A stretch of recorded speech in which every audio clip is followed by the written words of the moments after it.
গাজায় প্রতিদিনই হামলার মাত্রা বাড়াচ্ছে ইসরায়েল।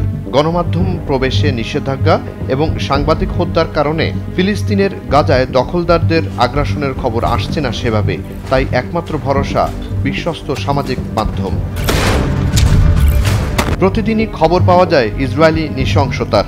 সামাজিক মাধ্যমে ছড়িয়ে পড়া এক ভিডিওতে দেখা যায় আল মাওয়াসিতে ইসরায়েলি হামলায় মারা যাওয়া নিজেদের ছোট্ট মেয়েকে বিদায় জানাচ্ছেন বাবা মা। এদিকে বেশ কিছুদিন পর দখলদার ইসরায়েলি বাহিনীর বিরুদ্ধে বড় ধরনের সফলতার খবর দিল ফিলিস্তিনের প্রতিরোধ যোদ্ধারা।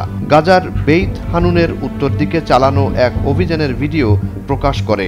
শক্ত প্রতিরোধ অভিযানে হতাহত হয় অন্তত 25 জন ইসরায়েলি সৈন্য।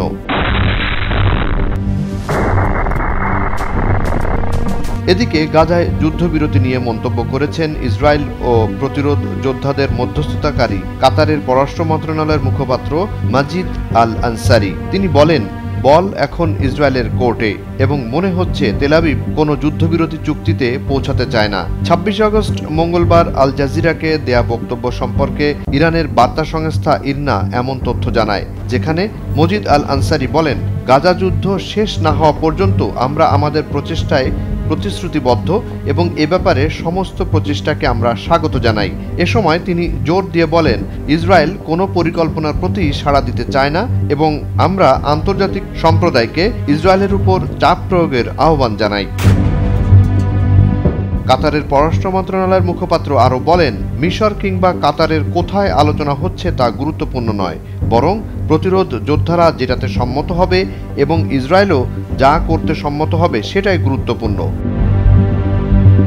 তিনি আরও বলেন, ইসরায়েলি আক্রমণের মাত্রা বৃদ্ধি পেয়েছে, এর ফলে ইতিবাচক ফলাফল আসবে না। এদিকে ইসরায়েলি বন্দীদের মুক্তির জন্য প্রতিরোধ যোদ্ধাদের সাথে অবিলম্বে যুদ্ধবিরতি চুক্তির দাবিতে নজিরবিহীন বিক্ষোভ করেছে ইসরায়েলিরা।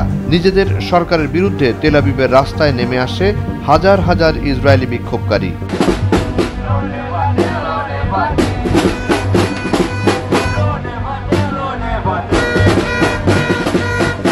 অন্যদিকে গ্রিসের এথেন্সে ইসরায়েলি দূতাবাস লক্ষ্য করে আতশবাজি ছুড়েছে বিক্ষোভকারীরা।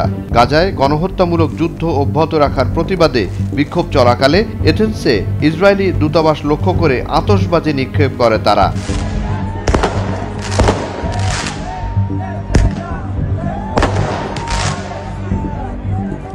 জুনায়েদ আলী সাকি, বৈশাখী সংবাদ।